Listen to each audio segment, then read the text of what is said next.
Okay, how to heal heartbreak. This video goes out to men and women, and women particularly. You know I'm here for you girls.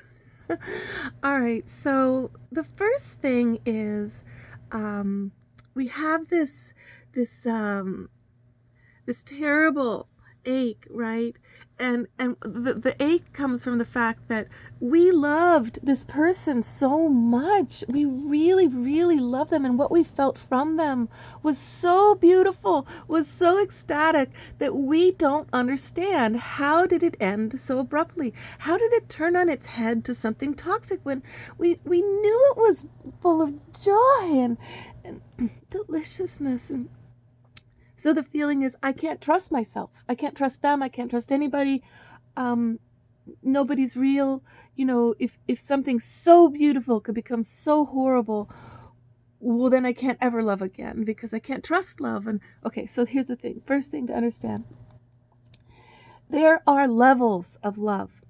Now, other countries know this. Other cultures know that there should be about 100 or more words for love. The ancient Tutujil people of Guatemala knew this. There's all kinds of cultures, and even maybe in France they know this. You know, there's adoration, there's obsession, there's I see there's not enough words in the English language for the different kinds of love. All I'm trying to say is that what you felt was love. It wasn't that you were duped and you were stupid reading love into somewhere where it wasn't. It's that you were at a lower level on the ladder of the kinds of love than you thought you knew you were. Okay, so now that you know that you were at this particular level of love, maybe it was maybe it was adoration, but it wasn't the same thing as unconditional love, maybe, which is way at the top, right? So excuse me. So you get to this place where you're like, oh, it was love. Everything I felt was real. But it wasn't a very high level of love, because the thing about real love, when you really hit a higher octave of the love, way up there on the top of the ladder, it does not change with circumstance.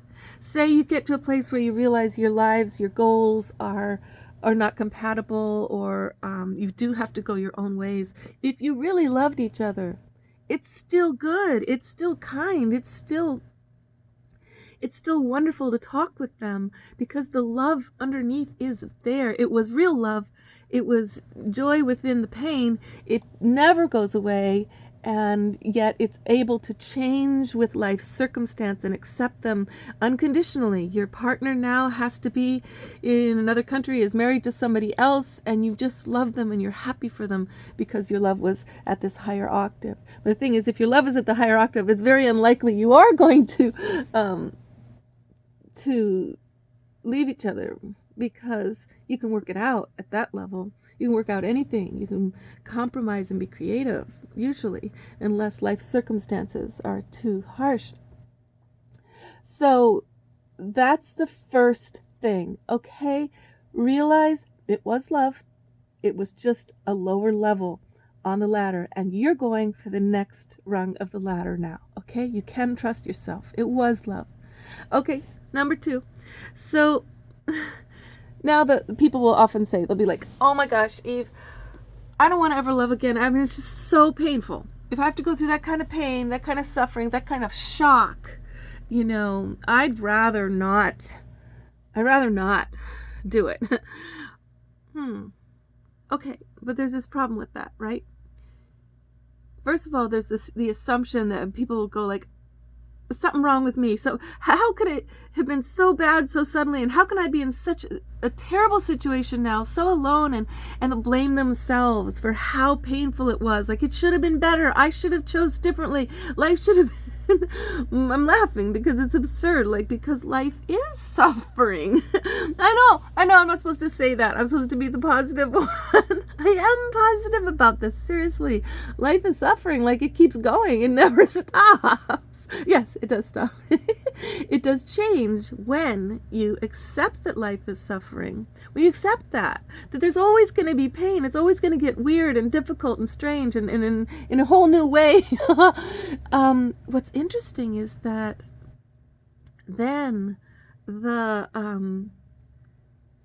you're not you're not blaming yourself for how bad life is. Like, there's some idea out there that we get that life is just supposed to get really good and really happy, and then we're successful, and then we chose well, and we're just so together. And but the thing is it's just never gonna happen. Even when you get your house and your mansion and your wedding and your, it's going to have these other things, pains that we suffer. So is that a really negative way to realize that life is? Yeah, well, the thing is, this realm, this particular planet, it offers the opportunity to grow through suffering. I don't know, I'm sure other planets have other strategies, but this one, the moment that you actually you actually come into this thing where you surrender to it, the suffering aspect, and you don't blame yourself and you don't blame others, and you don't expect it to somehow become a different planet than it is, then it's so interesting, because the thing is, life is way more suffering with a closed heart. Most people's strategy is, the way I'll avoid pain now is I'll just close my heart and I won't love again. Not for a long time, many, many years, or not until I find the perfect person. Then I'll love again. Or all the proof all around me that now it's safe. Oh, yeah, right. Never going to be safe. Never going to be that perfect person, right? But they could be better for you. They could totally be supportive of your goals and your truth, without being so psychologically, pathologically insecure that they're controlling you and jealous all the time. Okay, we don't need that.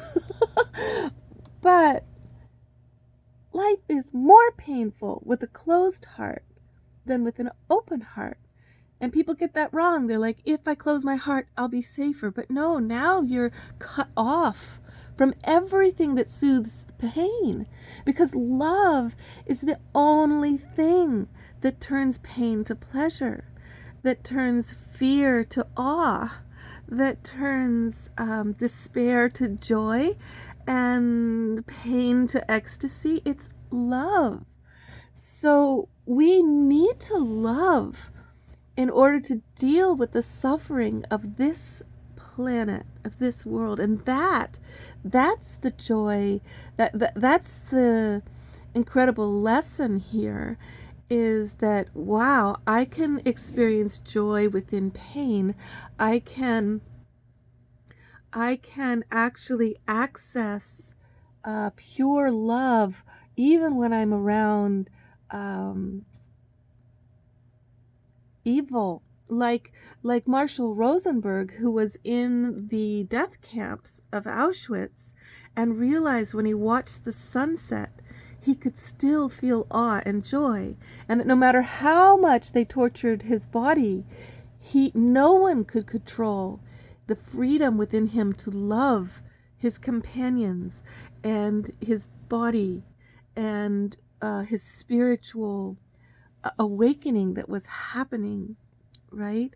So that's an extreme situation. If he could find the sacred within hell, then he did survive. He was one of the few that survived, and maybe it was exactly that act that allowed him to survive. He becomes a great teacher for the world, and he's the one who created NVC, nonviolent communication, which is the key for all of us who want to be in a new higher octave of love and relationship. So there you go. So the first thing I was saying to you is, what was it? Understand the level of love was real. It was just a lower level. And number 2 is that life is suffering, but it's more suffering with a closed heart.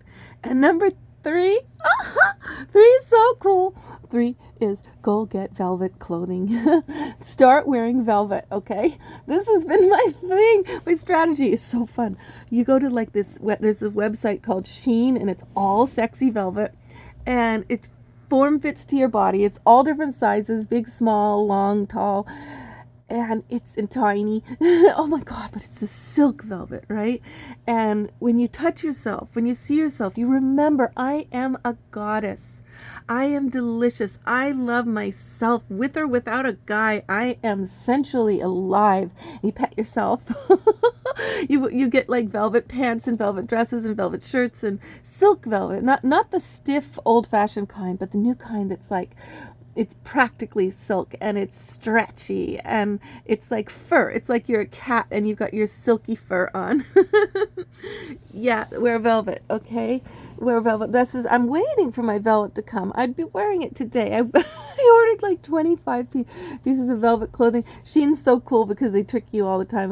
They'll make one of the dresses that's like $30. They'll turn it down to $6, and then they'll make another one that was $25, $12, and then pretty soon you're getting like a whole bag full. And then you get the expensive one too because you can't resist. All right, I'm revealing my weakness for velvet. I was so like, I miss velvet. I dreamed of velvet when I was a little girl, and I found that stretchy, silky velvet in a couple of tops when I was a little kid, and I just like coveted them and wore them, and then eventually they were tiny and I passed them to my daughter, and then I haven't had them in my life, and I went looking, and here's this site. It's called Shein, like I said, but it's got like all velvet, like every color, like the soft colors of the earth, of like moss and like dusty sky and deep, rich royal red, and then fuchsia and soft lavender blue, and everything silky. And so when you wear velvet, this is what I want for you. I want you to just feel yourself up and really, really like remember, you can't be heartbroken for long. Not when you're wearing velvet.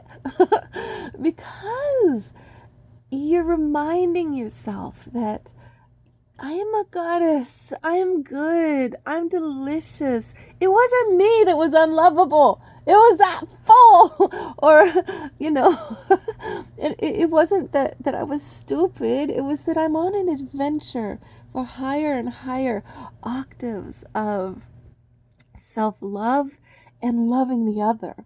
So the guy's got to be ready for your powerful love, right?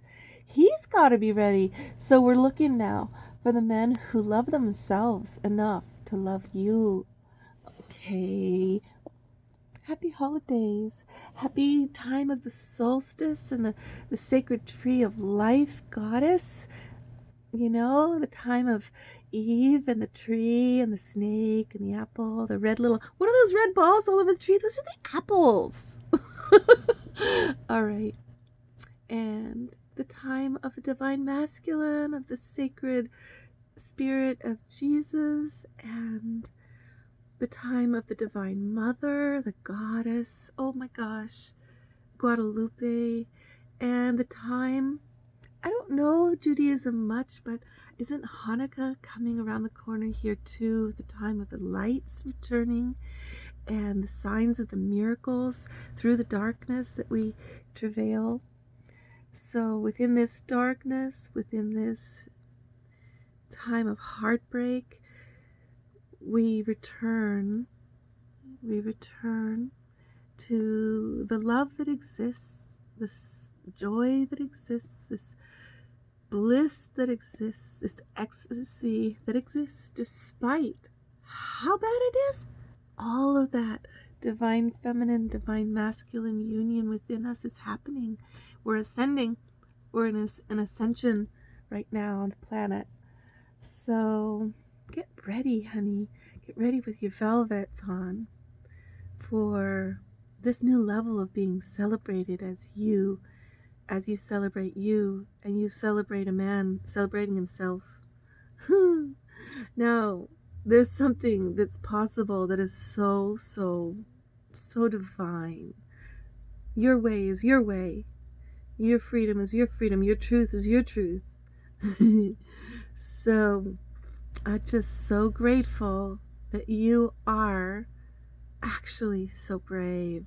You know, you're so brave. And you're so beautiful. And you're showing it. And you know what? That's such a gift. Oh my God, it's such a gift to everybody when you show your beauty. Okay? I love you for that. We need your feminine beauty because it's the light. It's the light of the goddess. Okay. I'm getting crazy emotional over this. So silly. But it's not silly. It's true, right?